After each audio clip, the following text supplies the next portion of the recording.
Welcome everyone to the first SciML external seminar of the summer term. Our speaker today is Dr. Chris Rackauckas from MIT, who's going to be talking about generalizing scientific machine learning beyond continuous models. Take it away, Chris. All right, yeah, thank you very much. So what I want to talk about today is how do you bring structure into scientific machine learning? But since this is a scientific machine learning group, or so I'm told, what I want to do is I want to kind of just not give the standards of scientific machine learning, but I want to go into some of these topics that are, how do you use things that are not ODEs and PDEs? How do you use things that are discontinuous? How do you use things that are, agent-based models? And how do you extend scientific machine learning to all sorts of domains? What is the mathematical structure that you need to be able to do this? What are the pros and cons? And ultimately, what are some of the research directions you have to think about when going down this path of, not doing the same ODEs and PDEs as everyone else, but really trying to do something deeper, right? First of all, so that way we're grounded, what is scientific machine learning, right? Scientific machine learning is a combination of models with data, right? If I'm to ask you, give me the data set of, the Google-sized 3 billion row data set that would allow you to train a neural network so that way it knows general relativity, you probably would not be able to point to that data set, right? And the reason is because the core of science, and what I think is really the core reason for scientific machine learning, is that scientific knowledge is heterogeneous, right? It's not one giant data set where all the rows and all the columns are the same, right? So how do you know that general relativity is true? Well, you know the periheterogeneity of Mercury, right? You know Thomas Eddington's gravitational lensing experiments, and now other confirmations as gravitational lensings. You know that gravitational waves exist, right? Those have been detected by LIGO. So there's all these different types of data. And there's no single data set that you can point to that says this means general relativity is correct, right? But that doesn't matter. Heterogeneous data is okay, because when you have a scientific law, you can take your scientific law to different contexts and then say, oh, in this context, it means this. In this context, it means this. And those equations are something that have been able to be generally found to be true. And so they're a useful piece of information, which is almost at the same level as data, right? They're like, in some sense, scientific laws are the best encapsulation of all the data that we have, right?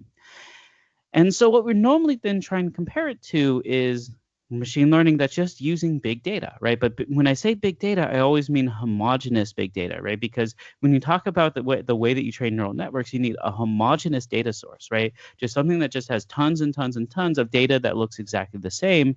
And then you train a predictor that takes the data that looks all exactly the same, for example, a bunch of images, and is able to do something on images, right? You can't necessarily train a neural network on a bunch of data that has images, and then you say, well, actually I have some stories about dogs too that tells you how dogs work, so use this extra piece of information, and then you now be able to better segment dogs from cats in this photo, right? Your image supplier has to have homogeneous data, which is all about images. Whereas when we have these scientific laws and these scientific models, we're able to incorporate heterogeneous data. We've just, humans have encapsulated that into some form that's useful in many different contexts, right? And so I think that the real purpose behind scientific machine learning is how do you bring together these forms of knowledge capture, right? Heterogeneous data that's captured in scientific models, and then the homogeneous data that we normally would use for training neural networks, right? And the core point I want to have shown here is that there's just a general law, which is that the more that is encoded into the model, the less there is to learn, and the more data efficient the algorithm is. That should be rather obvious at the forefront, but it is something that you really need to kind of show if you're going to, then take this forward scientifically, right? So the idea is really this kind of beaker model, where if you've poured in more model beforehand, you don't need to pour in as much data in order to get to the same point, of being able to say, okay, now I have good enough predictions. Or in another sense, you can say data and models can be are interchangeable in the sense of predictive power. You just need to have enough of the combination, right? So what is the tool that we actually use for this? Now, the mathematical tool that we're using is universal approximators embedded into differential equations. And what do I mean by this? So a universal approximator is something that kind of follows the universal approximation theorem, which in a general sense means that for sufficiently nice functions, a neural network is some kind of object that can take in n things and spit out m things, right? So it's a function from Rn to Rm, such that if you make the hidden layer size large enough, or if you have enough, or if you have a deep enough network, so you have enough layers, then this object can represent, over a finite domain. It can represent all functions sufficiently well, or for all points in that domain. There exists a set of neural network weights such that for any function, for all points in the domain, you can pick a point in that domain, you stick it through the neural network, and the difference between this neural network's prediction of the output and f of x is less than epsilon. Right, that's a formal way of saying the universal approximation theorem. But then the informal way of saying it is that if you make your neural network big enough, it can approximate any sufficiently nice function, right? So this is what we're really looking at, right? We're not really using the property of neural networks as like a data science object or something high level, right? We're saying that neural networks are universal approximators. And what we want to do is we want to use any universal approximator. For example, a Fourier series is a universal approximator in one dimension. A Taylor series is a universal approximator in one dimension, right? They can approximate sufficiently, full sets of function spaces. Why we use neural networks is really just because they're good universal approximators for higher dimensional spaces. Now, why they satisfy that property is a much deeper topic that I'm not going to go into. But effectively, what we can say then is neural networks are things that can approximate any possible function, right? And now the next thing we should ask is, what are we going to do with such an object, right? One thing that we can do with such an object is we can write down equations for which we don't know part of the function, right? If you were to be writing down, for example, a ecological model of rabbits and wolves, you'd say, okay, I have X many bunnies, I have Y many wolves, and if I leave bunnies in a room all alone, then I get exponential growth in the number of bunnies, right? They just know how to grow with each other. And if I just have a bunch of wolves left in a room, I end up getting exponentially less wolves over time, right? Now, if I put bunnies and wolves into a room, I don't know what relationship there should be. I don't know if the bunnies start hugging the wolves, or if the wolves, or something else happens here. My mother never told me about the dynamics of rabbits and wolves in a room. And so I just say that there is a missing function that would go right here, right?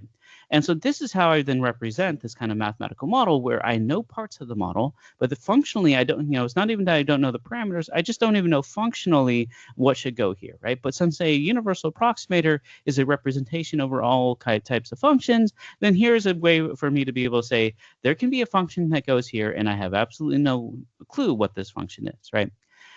And now let me show you what happens when you start to use this in practice, right? So here's an example from the first 21 days of the COVID-19 pandemic. And in the early version of this pandemic, so this was actually data taken from the Wuhan region of China, right? What you can do is you can say, okay, let me just do machine learning. Let's see what the pandemic will be. So you take 0 to 21 days worth of data. You do the most like machine learning-y non-SciML kind of thing, right? So here's just a neural ODE, which is U prime equals a neural network, right? So there's no scientific knowledge in here. It's just everything is just a neural network. So another way of thinking about this is, I know that my time series is continuous. So I just do U prime equals any possible continuous function, right? Neural network just always stands for any possible function. So I say, learn any possible function that goes through this data, and now continue that function by just solving the ODE more. And the neural network says, yes, I'll do this. I train this neural network on 21 days worth of data. I extrapolate forward, and I get something that's absolutely not even close, right? And now a lot of people will look at this graph and they will throw out this high-level meaningless phrase, which is that, oh, that's because machine learning does not extrapolate. Yes, machine learning does not extrapolate, but let's actually talk as real scientists and real mathematicians here. Let's not give, Sam Altman level, descriptions of what's going on. What is actually going on here, right?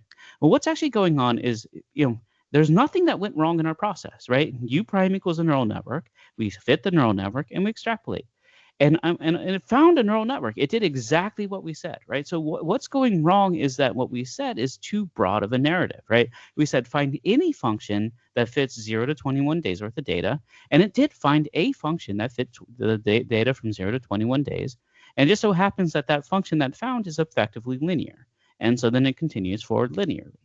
There's nothing wrong with the machine learning. It did exactly what we said. We said, find any function that fits the data. In this part of the data, it looked quite linear. It found a linear function, and it was completely wrong in the extrapolation because completely wrong functions are in the set of functions we were allowing it to find. right? So in some sense, you can think about this as this problem of, here is this giant space of all possible functions. And now we're subsetting this space to say, hey, on this half, there's a space of possible functions which are fit our data. And what machine learning will do is and these neural network training will do is it'll pick you a random function that fits your data. And so neural network architecture really doesn't matter all that much. I mean, if you think about it at a high level, and there's actually some, proofs and stuff. I know that some people go down this voodoo of trying different architectures or different, activation functions, yada, yada. But I mean, at a mathematical level, it's just kind of voodoo, right? Because what we're doing is we're saying, hey, we're getting a set of all possible functions.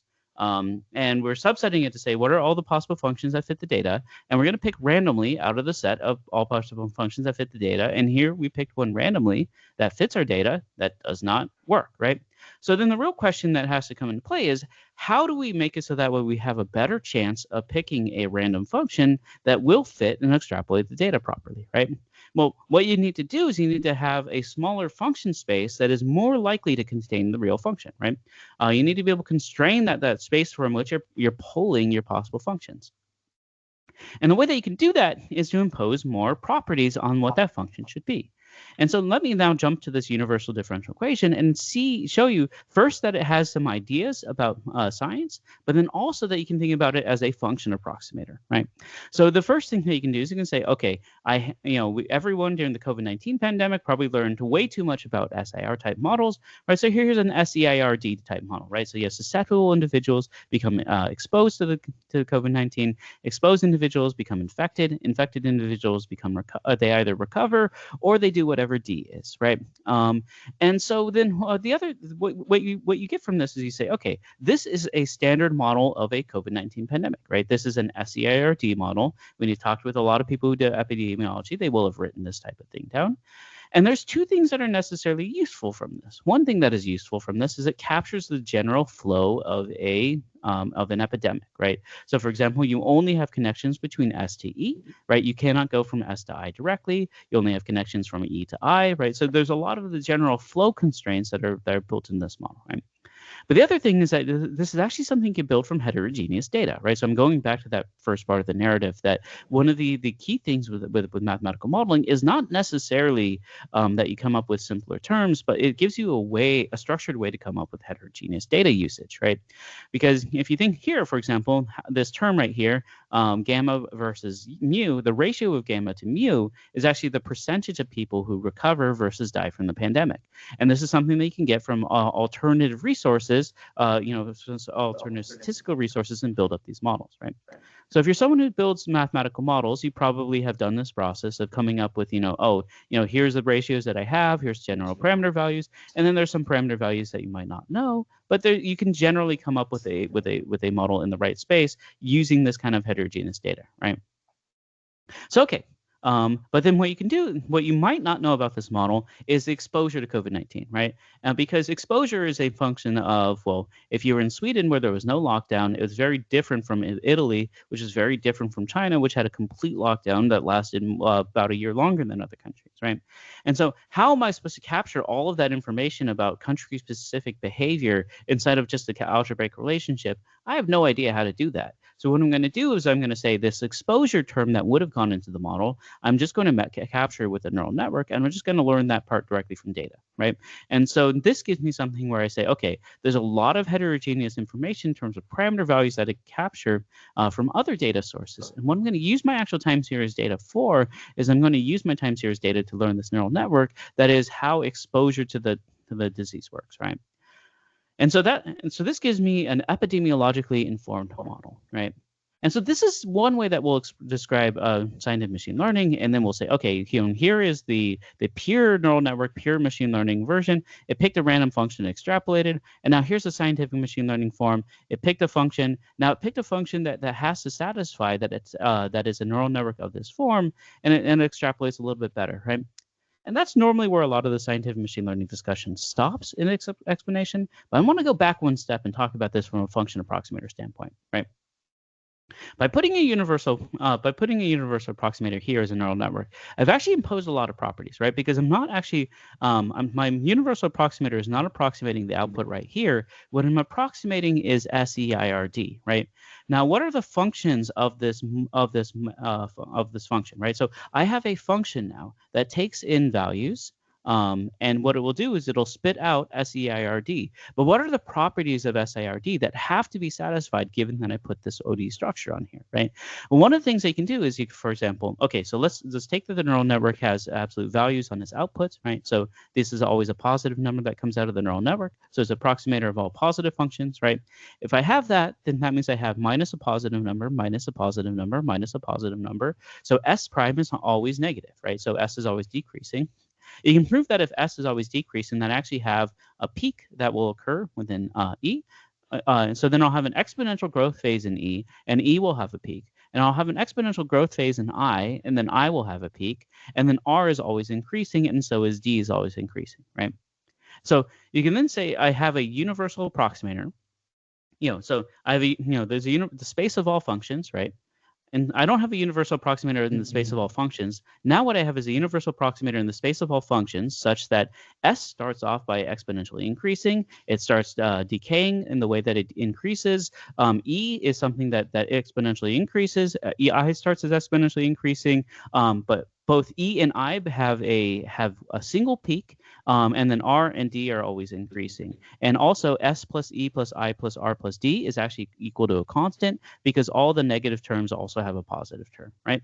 Those are all things that if you're in your differential equations class and you took courses on, say, mathematics of chemical reaction networks, you would prove about such a chemical reaction network, right? All these conservation laws, all these properties. And so what I've essentially done here, I mean, you can say that, oh, this is like an epidemiology-inspired neural network, but another way to think about this is I now have a function approximator, which is not in the space of all possible functions, but I now have a function approximator for the space of all possible functions such that I have always a decrease in the number of people who are susceptible to the disease, and I have a peak in the infections, a peak in the exposed people, always increasing and recovered, yada yada yada. And so in this, if I'm subsetting all my function space by all these properties, now what I'm doing is I'm saying, hey, now pick a random function from the space that function that satisfies all these properties.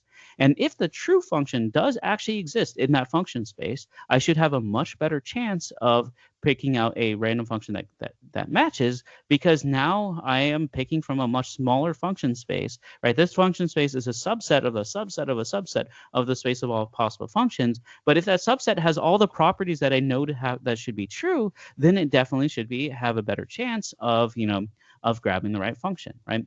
I'm skipping over the definition of how we would, of the probability distribution of the functions, but at a high level, you can see that this should be working, right? And so, I think that that's a much more concrete explanation as to why this approach will give you a better extrapolation, right? It has nothing to do with machine learning doesn't extrapolate and I put epidemic knowledge onto this, right? I mean, that's our high level description, but the real description is that I've picked a better function space that better approximates what I know should be happening in the future, and you can see that it's picked a function that satisfies all that. In fact, if you pull this out, you'll see that there will be a peak in the number of infected people, a peak in the number of exposed people, because any function that it learns for all weights of the neural network, it always has to have one peak, right? I've designed my function space so that way it has these properties that I know to be true about the early epidemic, and of course then it tends to be able to extrapolate a little bit better, right? And then the next thing that I'm going to do here is I'm going to say, okay, instead of just having a neural network, which is a continuous approximation over all possible functions, now what I'm going to do is I'm going to subset this down. And the way that you do this is through symbolic regression. It could be an entirely different talk about how the methods for symbolic regression. But basically what we do is we perform a symbolic regression on this neural network. We get a simplified method, and it tends to do two things, right? One thing is that it fixes the extrapolation properties, right? Because you've only trained the neural network to be a function approximator over one small space. But as you tend to solve that ODE, you leave that space.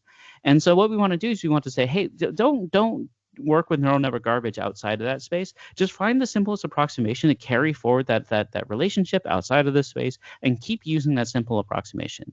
So got it, right? So that's this approximation that it finds here, right?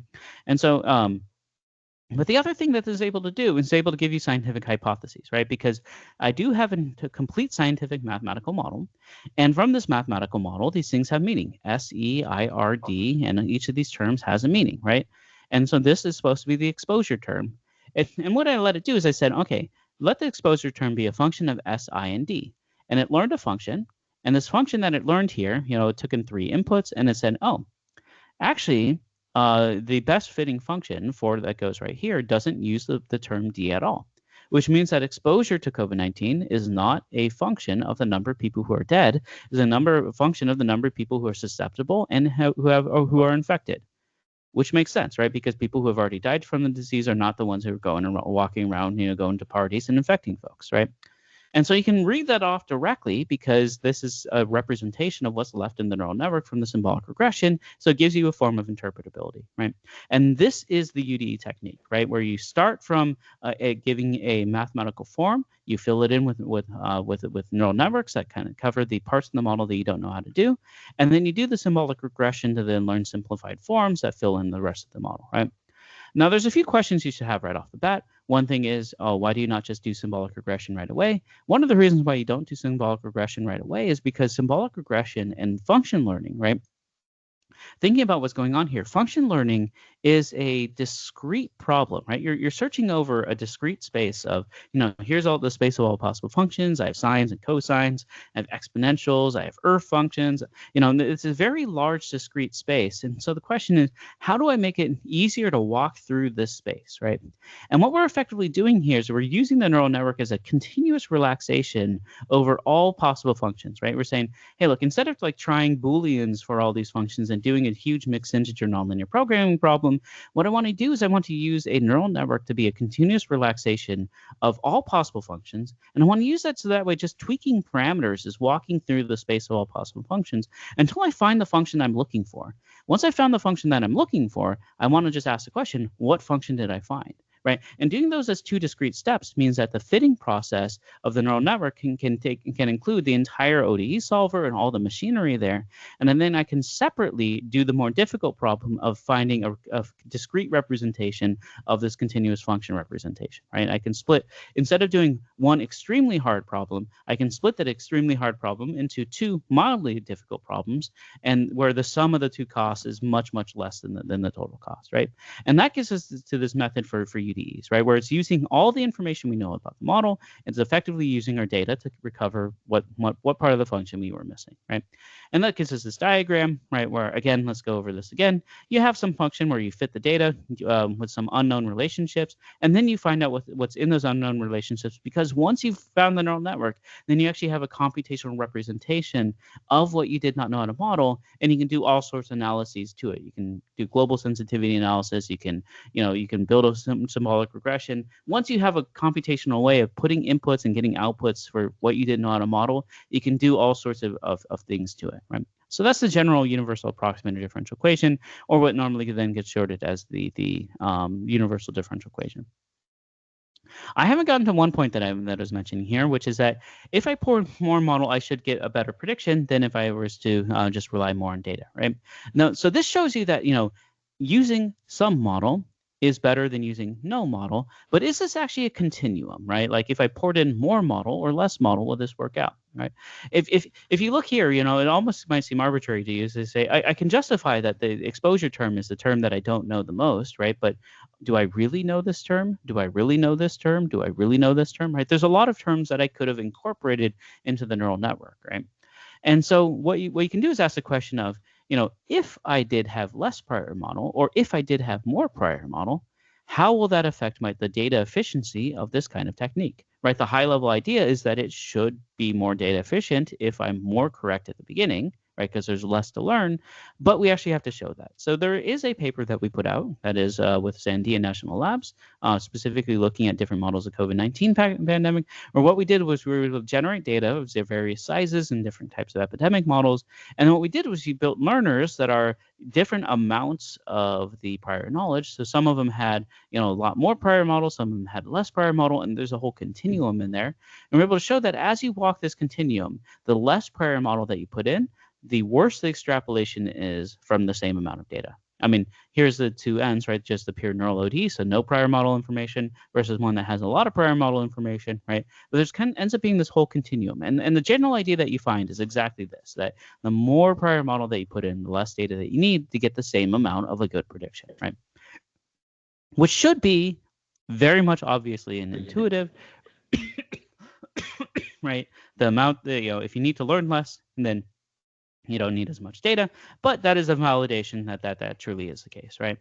So that's the basics that we have here with the scientific machine learning methods. A really nice use case for this is this test example right here, which is that if you presume, so for this test case, it was actually a published case where people use the tools to start with. Now it's been something that's been turned into a tutorial, where what you do is you assume that you know Newtonian physics in a rotating frame. And so you have two black holes that are moving around each other in rotating frame. And what you then assume is you say, okay, Newtonian physics is probably incorrect. What I want to do is I want to learn the relativistic correction to this. And just from a few amount of data points, right, the black are the data points that are trained on, you can predict forward using, again, this LIGO black hole data, so the gravitational wave data, and you can actually predict forward. And you'll see that you get very good predictions for what the true versus the learned waveform is. It's actually within 3 digits of accuracy. Which if in general relativity, we know things are like 12 digits of accuracy, but if neural networks can do 3 digits of accuracy, we're pretty happy, right? If you want to learn how to do this yourself, if you go to docs.sciml.ai, you go to the automated model discovery tutorials, you'll see that this discovering relativistic corrections of black hole dynamics is right here. You scroll down a little bit, you'll see that this is exactly an example where this is what it looks like in phase space, where you start with this version, with Newtonian physics, which is you assume that a two-body problem has a solution, which is a ellipse pattern. And once you learn the relativistic correction, so you learn a little bit about how phase space is corrected, you then extrapolate it forward. It gives you the Lissajous pattern, which is then the canonical pattern that you know from general relativity, right? So this is just this documentation here. You can run this as a tutorial.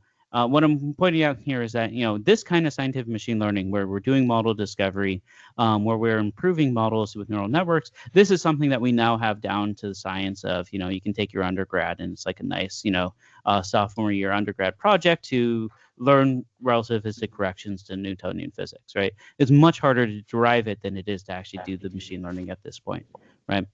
So yeah, if you're interested, go check out the documentation. But this is a nice example to learn from, as from the idea, right? That you can assume Newtonian physics and you can learn these higher order corrections, right? Now, I do give another talk that's just about all these validations of the UDE technique. I pointed this as accurate and efficient physics-informed learning through differentiable simulation. Check out this YouTube video that goes into a lot more validations if you're interested. It goes into this case, for example, with how to build earthquake-safe buildings, where again, there's a neural network that's added to constrain the physics, and then once that version of the model is corrected, then it's able to do things with it. There's examples in chemistry, biochemistry, airplane wing foil design, yada yada yada, right? So there's a whole talk that goes into just these validations. But I'm going to assume that at this point you've seen enough plots where the lines go through the data and then extrapolates well, right? And to be able to say, hey, look, this technique can work pretty well.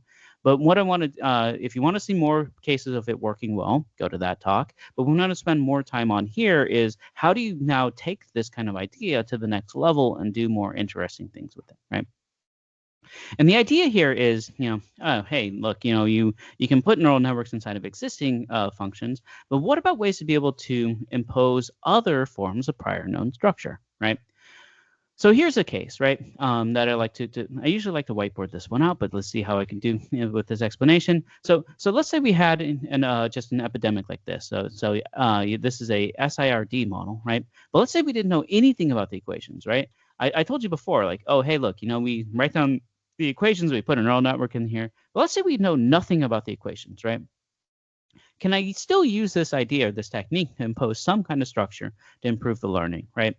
And it turns out that you can, right? So here, for example, I know that if I have an SIRD model, I actually have 3 reactions, right?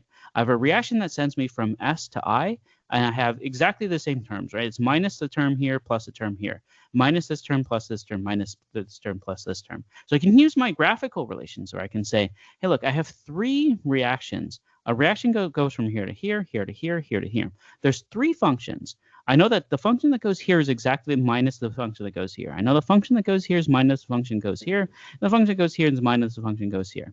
I know that this function is only a function of s and I. I know that this function is only a function of I, and I know that this function is only a function of I. From this piece of information, can I then learn what this set of differential equations is? And in the Sandia paper, I believe that that's the one that has this. We show that this is a more data efficient way of learning this relationship than just doing a pure symbolic regression. So, like for example, if you know Stephen Brunton's Cindy method, you can do Cindy on this, and you can see how well you can recover the terms, and then you can see how well you can recover the terms if you first learn the neural networks and then do a symbolic regression, and can show that this is more data efficient, right? But why is this more data efficient? Well, because we've imposed a lot of properties. Again, like there's a lot of properties that are imposed in this function. So even though there are 0 prior known differential equations in here, we still have something where s plus I plus r plus d is always equal to a constant. If all the neural networks have an absolute value as the last activation layer, then you also know that s is always decreasing, I has a peak.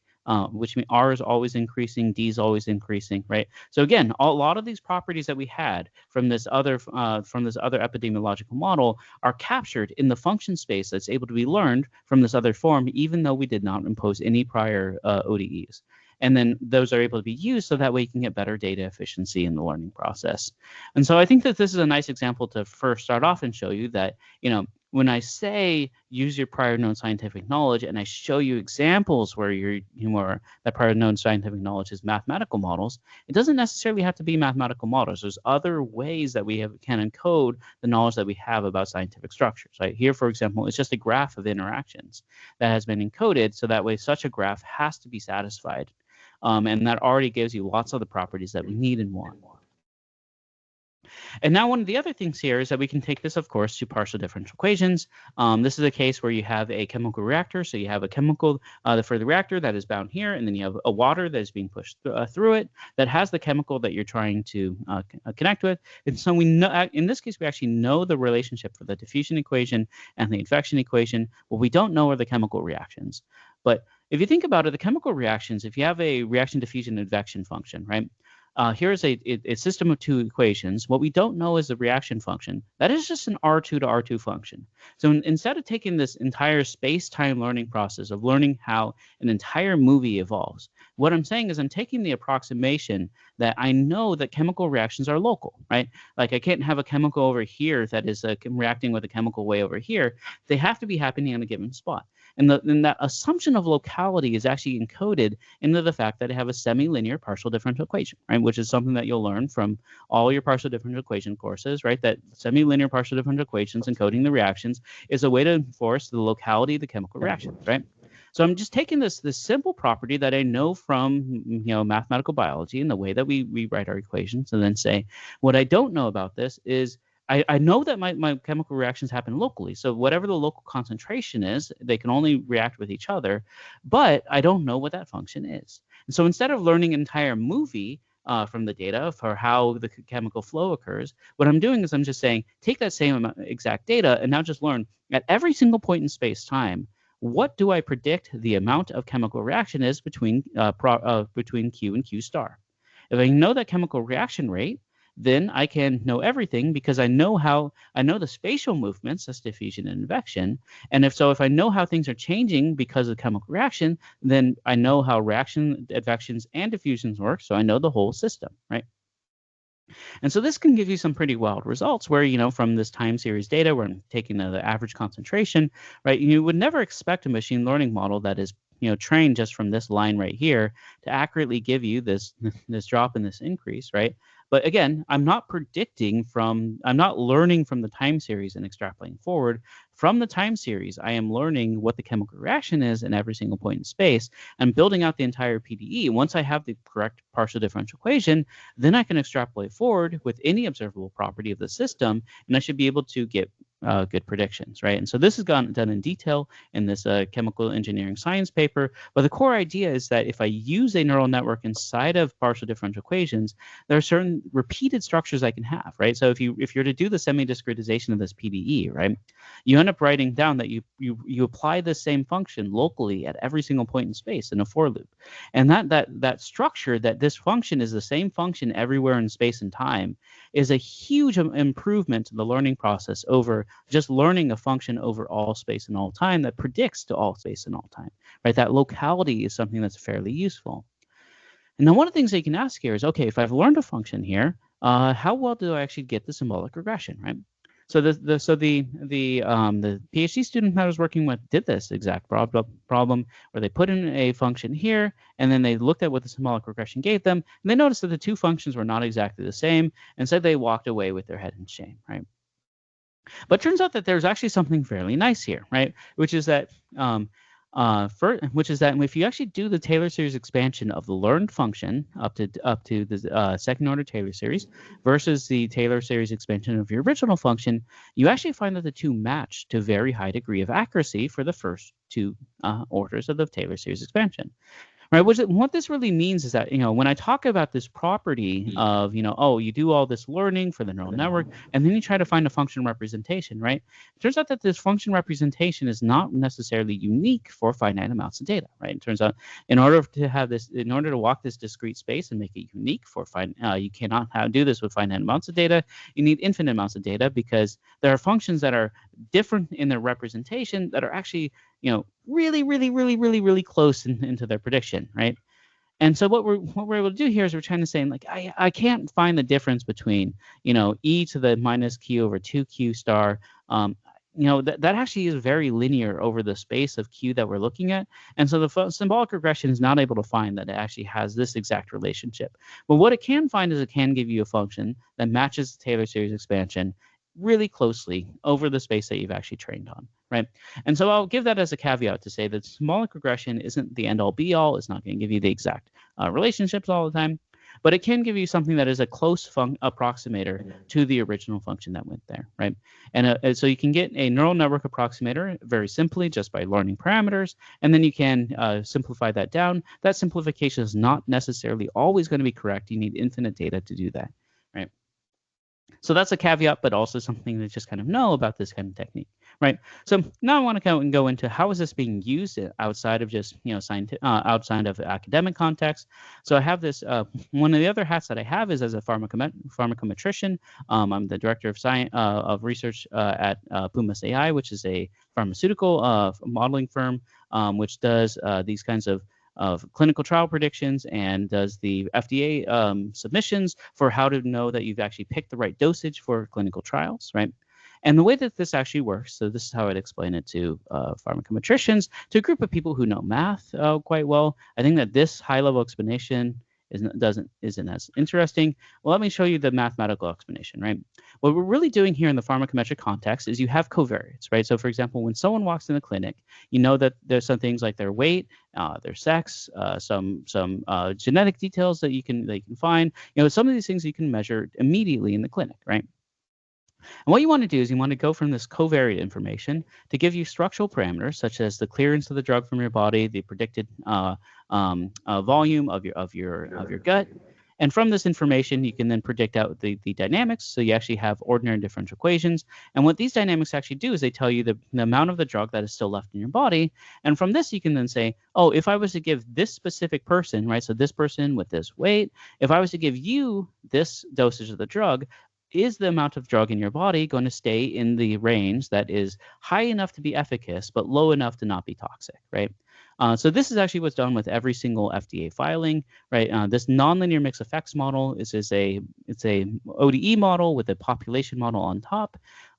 It has a special kind of statistical fitting. This is what's done in every single FDA filing. In fact, the software that I built for Pumas was actually used, for example, one of the major use cases here was for the COVID-19 vaccines with Moderna, right? Now, one of the things that you can do here is you can say, well, how did you come up with these functions? And you can do exactly the same type of approach that I described here, where you say, okay, if I don't know some of these functions and I have one of these models that has, even if I have hierarchies and this nonlinear mix of x, I can still put in all the neural networks for these missing functions and do the same process, right? And you can even do this in the context of cases that with Formula One. So here's something that's more up your backyard, where the Williams Racing Team, for example, wasn't doing so well for many years. We started working with them in 2023, 2024, where what I'm showing here is that there's a speed over ground sensor of the car taking around turns. And what they originally had was just had a what's the word? A Gaussian process model. And what this is doing is it's actually predicting what from the sensor data what the orientation of the car is, and then what's shown in the color underneath is the true orientation of the car, right? And so just directly from a Gaussian process model, if they just take the sensor data, it spits out quantities and predictions that are not necessarily realistic. And what we did from this case is we built actually out a vehicle dynamics model of the car, and we modeled that the thing that we don't know are some of the extra frictions and things like tire tire skid, because when you're taking one of these Formula One cars around the racetrack, they end up having a lot of extra things that can happen that you won't necessarily capture in your basic physics model, right? So we capture all this information, but one of the nicest things is that we treat everything at the derivative level. We treat everything in terms of predicting velocities and predicting accelerations, which means that after we do the integration, we have a smooth prediction, and you can see how much better this prediction ends up being in practice than the non-scientific machine learning model, right? And so this is just showing, a few cases where, again, things around the Moderna 19 vaccine, things from the Formula One racing team. These are now the kind of the cases that we've been able to expand this sort of technique up to. In fact, math is cool enough that we actually got our logo on the Formula One car, and I got to meet some of the drivers. So this was George Russell back when he was still at Williams, right?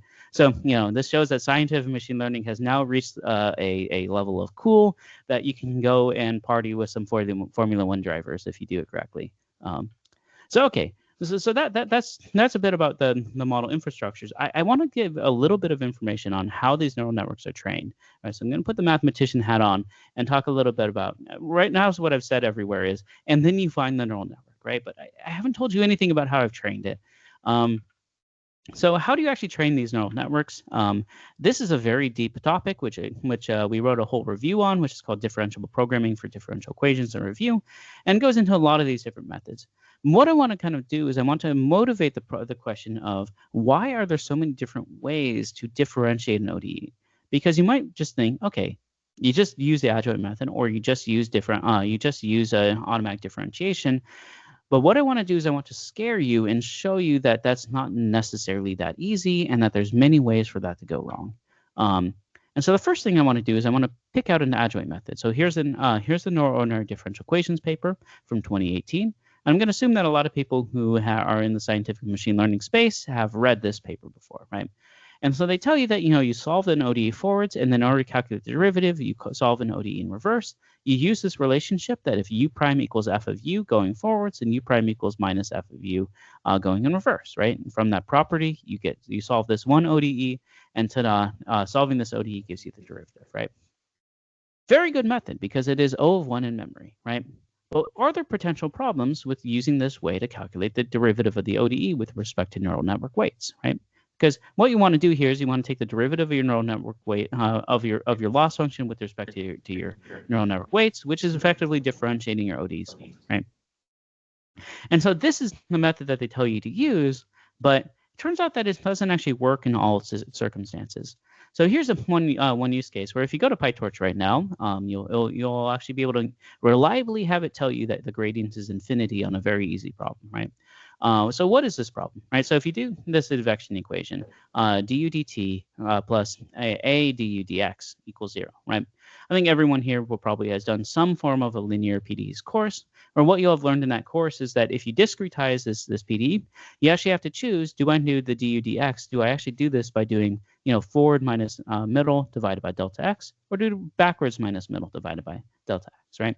There's two choices that you can do here, and one is called upwinding, the other is called downwinding, right? And it turns out that if you choose the wrong winding for this problem, you end up having unconditional instability, right? The way that you prove that is in your PDEs course, you use von Neumann analysis, but there's a very intuitive reason for this instability, right? So here, the advection equation has this analytical solution, which is a wave going to the right, right? And one of these says that the change is based off of value from middle and the left, and one of these says the change is the value going from the right, right in the middle, right? But if your analytical solution is the wave is going to the right, and your current value is right here, then that means your analytical solution for what value should be in the future is the thing to the left of you, right? That's pretty obvious. Like the wave is going to the right. It's the solution to the advection equation is just a translation to the right. And so right here in the next time step, the analytical solution for what I should be is this value to the left of me. But this way of discretizing this PDE uses this value and this value and never uses this value at all. So the analytical value that you know is supposed to show up in the solution doesn't even show up in this equation. So there's no way that this equation could ever be correct, right? So of course you can use your von Neumann analysis and prove the same thing, but this is a way to be able to show that the upwinding is the only, if you use the upwinding equation, which is this one over here, then you have stability, whereas if you use the downwinding equation, you have unconditional instability for all delta x and all delta t. You always have instability, you never can solve this PD, right? So that's a basic fact about linear advection equations and conservation laws. I'm sure most of you have seen this fact before. But now I want to kind of take this one step further to say this fact about the upwinding of linear partial differential equations is actually enough to construct a counterexample where this this method for calculating the derivative of ODEs is unconditionally unstable, right? What do I mean by that? Well, now let's take this method and think about what happens when we apply it to the advection equation, right? When we apply it to the advection equation, our forward solve will have to use the method right here, which is upwinding, right? Because if it doesn't use upwinding, it is unconditionally unstable. So in the forward direction, we use upwinding, right?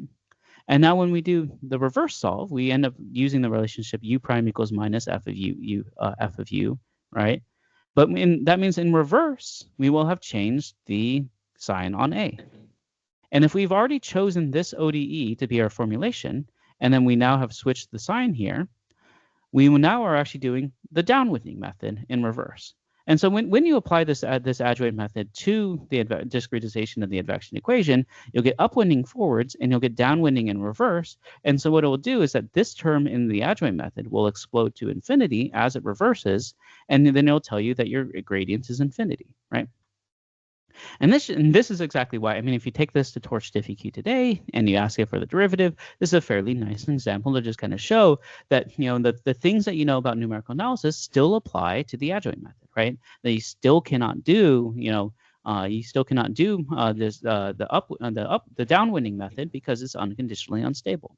Right, but this then shows you that just because you wrote down a way to calculate the derivative doesn't mean it's a numerically stable way to calculate the derivative. Right, it can be there's nothing wrong about the mathematics of this technique. It is mathematically correct, but just in the same way that this ODE right here is mathematically it's an approximation to delta to the advection equation, right? It's just an approximation that simply doesn't converge for all values of delta x and delta t that are greater than 0, right?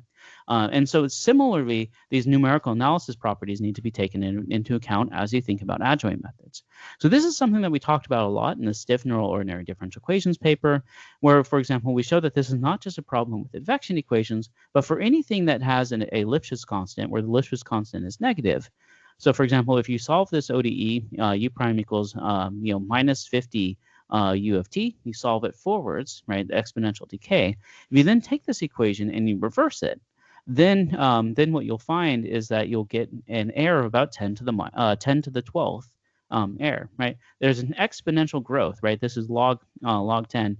There's exponential growth in the amount of error that you get as your Lipschitz constant grows.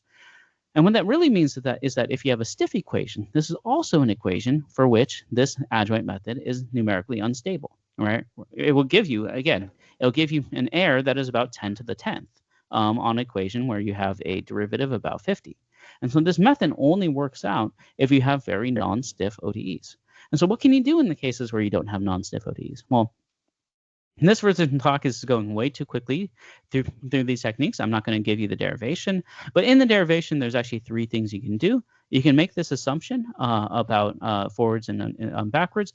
Now, the reason why they make this assumption is because it decreases the amount of memory that you can use.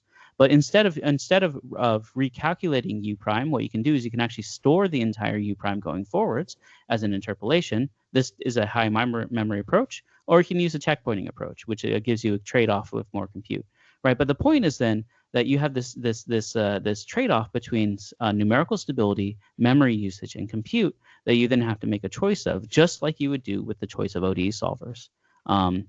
This is a very deep topic, but I want to go into one next thing to basically show that also, it's not just adjoint methods, because I think a lot of people look at that and just go, oh, well, just never use an adjoint method. Just use automatic differentiation, because automatic differentiation is floating point accurate, right?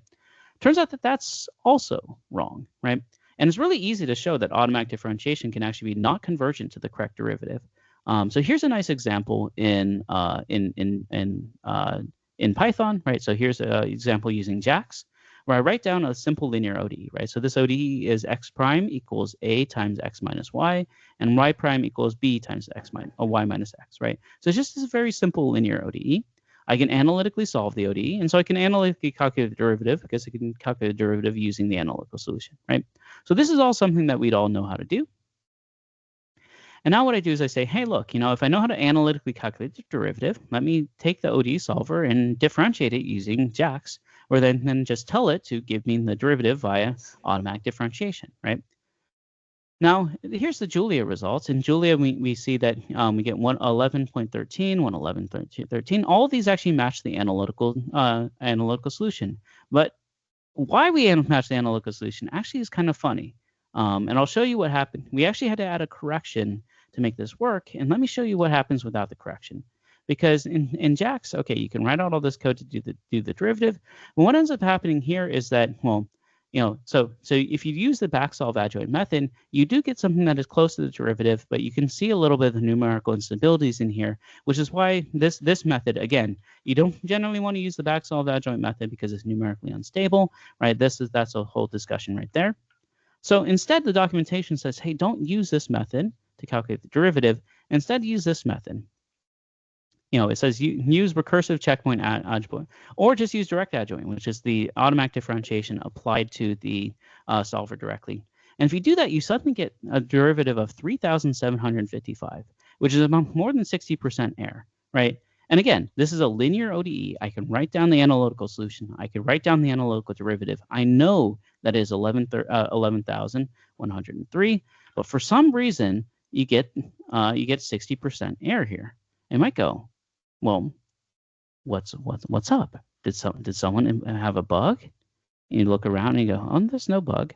It turns out that actually this is a property of automatic differentiation, that on this equation, automatic differentiation does not converge to the correct derivative unless you have some form of correction. Now, why is that the case? I'm running low on time, so it's a bit hard to run through the whole derivation here.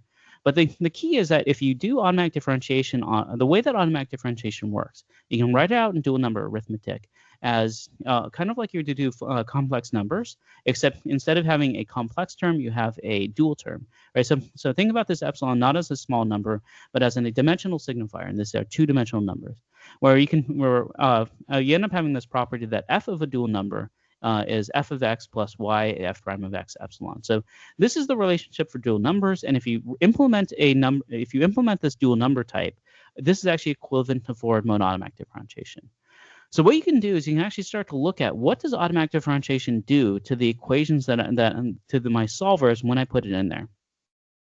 And what happens is if you do automatic differentiation for example, Euler's method, it will actually transform the equation for Euler's method into a new set of equations, where this set of equations is a discretization of this other set of equations, which are the forward sensitivity equations, right?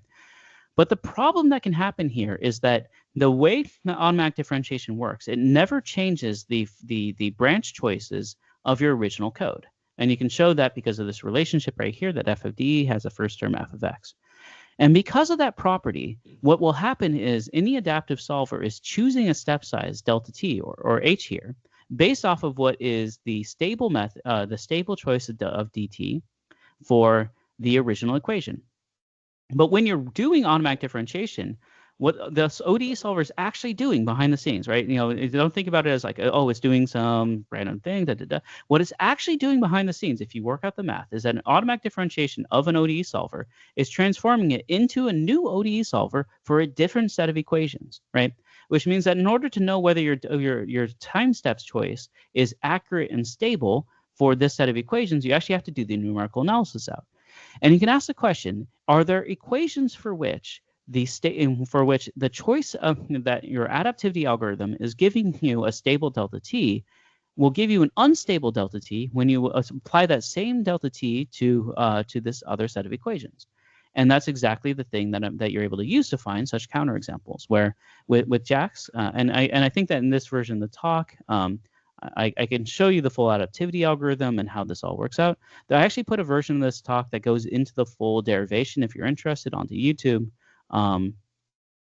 But basically, what happens is, let me see if this is, yeah. So basically what happens is that when you do the adaptivity algorithm, there's a choice in the way that you calculate the error at every single step before you do rejections. And if this error term does not take into account the dual terms, then you can end up having this freak case. Well, it actually show up in a lot of equations.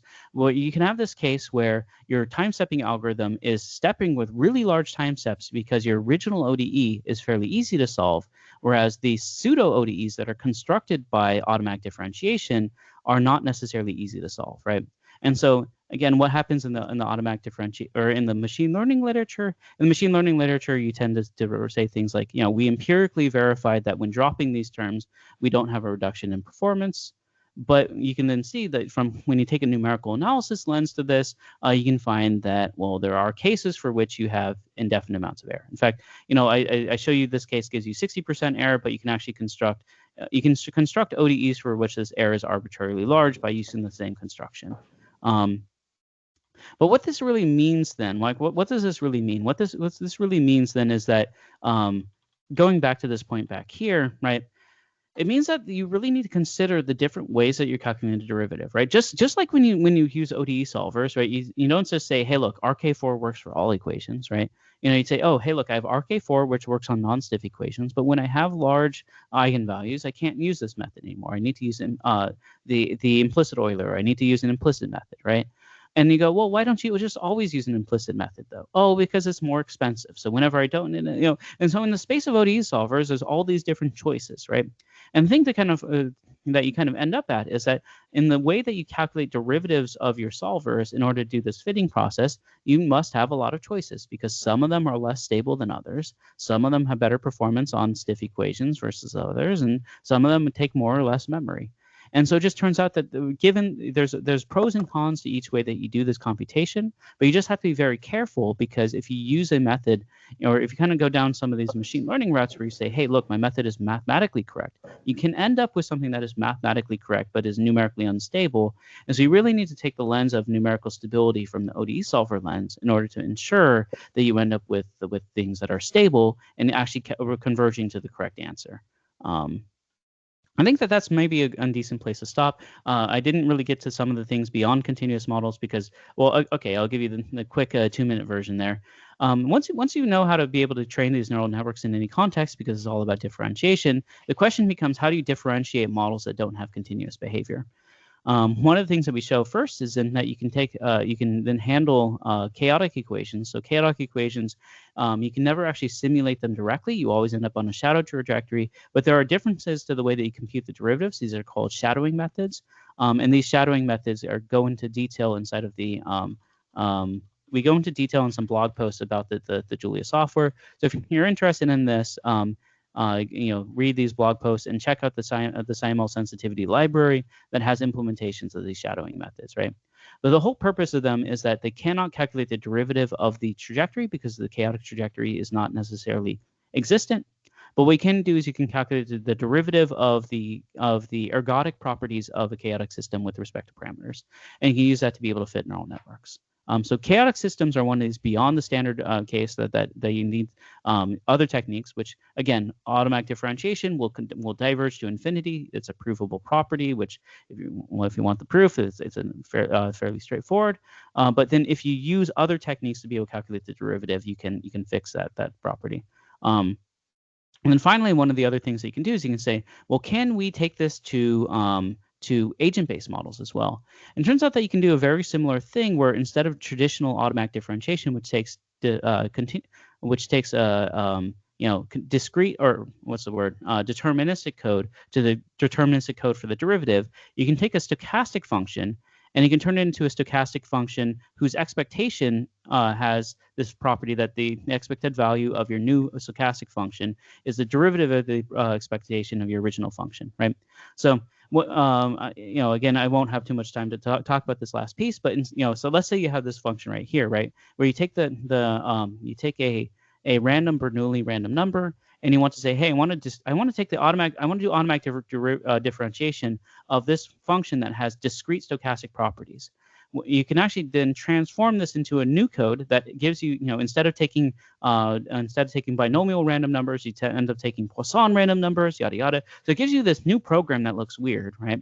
But what it does is this new program actually has the property that its expected value is the derivative of the expected value of your original program.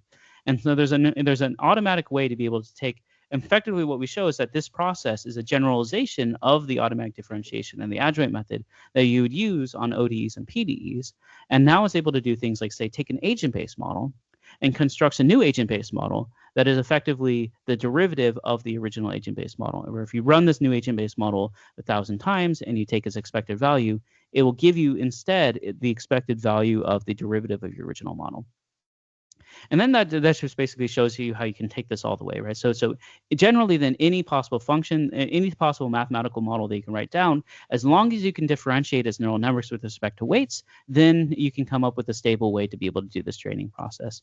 And I'll leave it there. There's a lot more that could be going into, and especially with this automatic differentiation piece. If you're interested in that, I'll put up where you'd find this, but I'll take any questions as well.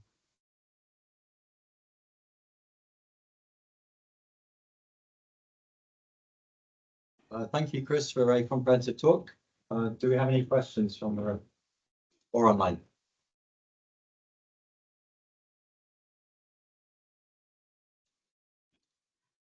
So I had a question. A lot of people here use physics-informed neural networks. Mm-hmm. How would you say they relate to the UDE approach, and what are the pros and cons? Yeah, that's a very good question. Some of my earlier talks go into this in a lot more detail. So let me pull up some of those slides. I'll show you while that's up. I'll show you that this is the talk that goes in the part that I went a little too fast on. So the numerical analysis of differentiable simulation, automatic differentiation could be incorrect. It goes through the whole derivation in some detail. There's also a 3-hour version of this derivation, which is then we don't need this term. Oops. Accuracy, but here's an ODE, SciML, the real bits, right? So there's also a 3-hour derivation of some of these. Send me an email if you want to find it. It's somewhere out there. So yeah, so if you want to go into detail on some of the numerical analysis bits that I didn't get to go deep into, check those out. For the physics-informed neural network piece, let me go down to this part here.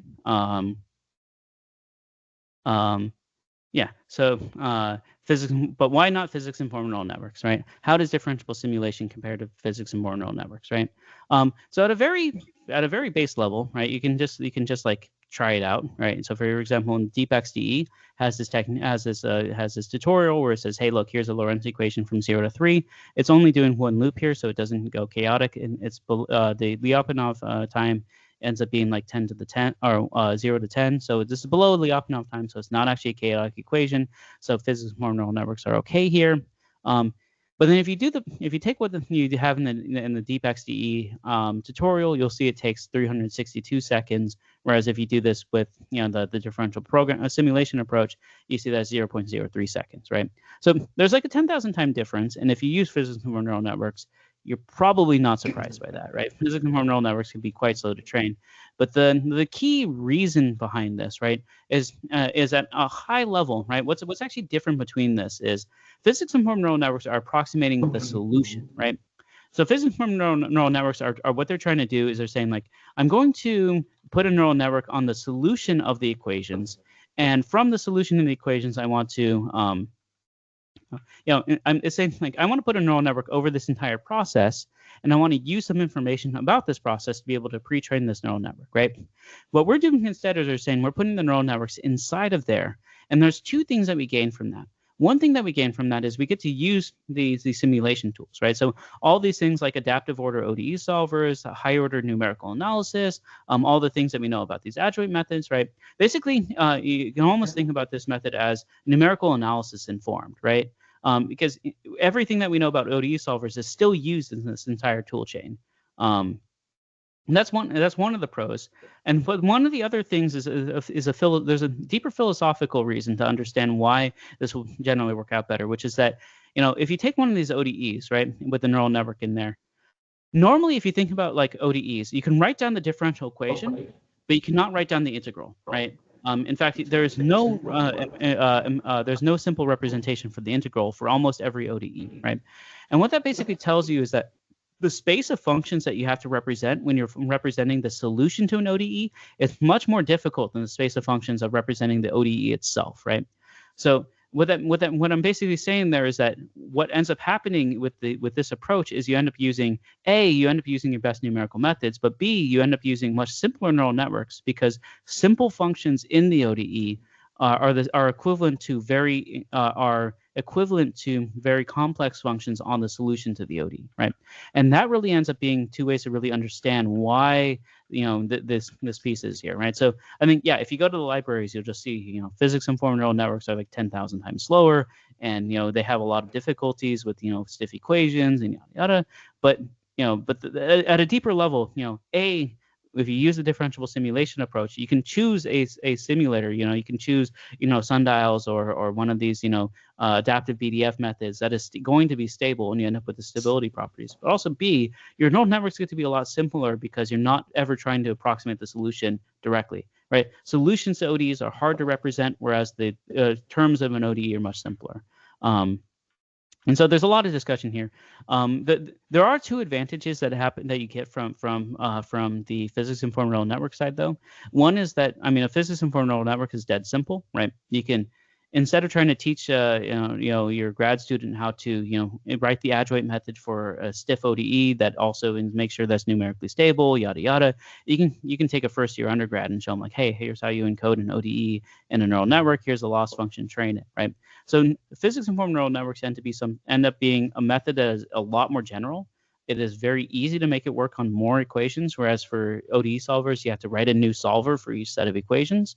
But that generality, again, I think everything has an engineering trade-off, right? The generality of the physics-informed neural network approach makes it so that way it has this trade-off where it's not necessarily great for any equation itself, right? And you can instantly see that once you test it against a method. If you take any partial differential equation and you test a physics-informed neural network solver against it versus a very specific PDE solver for that equation, that PDE solver is going to massacre it in any right? So there's other properties to take into account, like the O of n cube properties of neural networks, yada yada. But that's another talk that I give in another case. But that's high level why we don't use as many physics for neural networks. It's the numerical analysis properties and also the function approximation of solutions. Yeah. Okay. Thanks for the very comprehensive answer, Chris. Do we have any other questions? Oh, we have coffee and cake in the room now. Oh, wait, actually, one more question online. I don't know if you can see the chat. Yeah, I was wondering about your thoughts on Lie group integrators to satisfy conservation laws. I see that you've done some work in implementing different ones. Are they limited? Are they limiting use cases or more generally?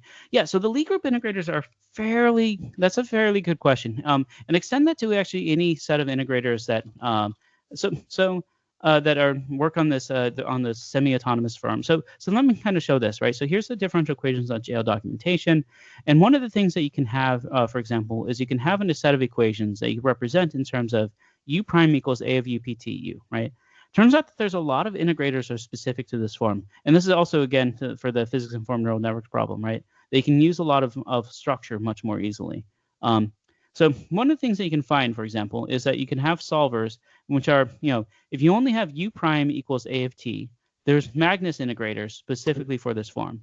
And then if you have u prime equals a of u, you can have, there are specific integrators for this form as well, right? It's just only state dependent. These are Crouch-Grossman and some Lie group methods, right? Turns out that, and so then the question here is, could you actually use this form to potentially improve the way that you do the learning? Because if you are using one of these specialized integrators, such as a Crouch-Grossman method, you can actually have certain properties. Like, for example, if A is positive definite, then these integrators specifically for this form can guarantee that the solution is always positive, right? And other conservation laws are actually guaranteed through the stepping approach. So you can do this, right? You can do this, and this is actually a very good research direction that I'm actually surprised we haven't published anything on. So if anyone wants to take this, I mean, these implementations are already compatible with neural networks, so you could just stick a neural network in there for A of U and do this, right? Now, what are some of the downsides of this, right? One of the downsides of these kinds of approaches is that it turns out that matrix exponentials are fairly difficult to compute. We have been working on libraries for matrix exponentials for quite some time, which is exponential utilities.jl. Right, so there's a lot of work that we've done to be able to optimize exponential utilities and do this, with chi-ops methods and such. And so what we've actually been quite disappointed in this space, just because we haven't been able to improve exponential integrator performance beyond what you would normally get from, Runge-Kutta methods end up being super lean, and so it's very hard to beat a Runge-Kutta method. But if the reason why you're using this is that you really care about the conservation properties, then this might be a good research direction, but it might still be slower than just using a Runge-Kutta method, simply because the cost of differentiating exponential matrix exponentials, I think that we just haven't really improved that enough. There are some things that we are looking into now in terms of, and maybe this is going a bit deep into here, but one of the things that happens within this chi-ops type method for doing these matrix-free matrix exponentials is that you need to have a LAPEC balance call. Trying to find it in here, but it turns out that differentiation of LAPEC balance ends up being one of the things that I believe is currently not something that is done well. So the generic Schur balance call, or it's the GBAL call, right? This is, I think that the core to making these methods actually go better is really coming up with better adjoint implementations for GBAL. And I think that if that code is cracked, then maybe there's a new set of techniques that I think gets a lot faster through this. But so yeah, I think that this is like a very ripe opportunity to just say, hey, look, there are these types of methods. They have really nice properties. They're just really slow to differentiate right now. Oh, but I don't think it's fundamental to the method. I think it's more about the implementation, and exactly that derivative has a very bad approximation right now. So yeah, great question. Okay, if there are no more questions, then let's have one final round of applause for our speaker.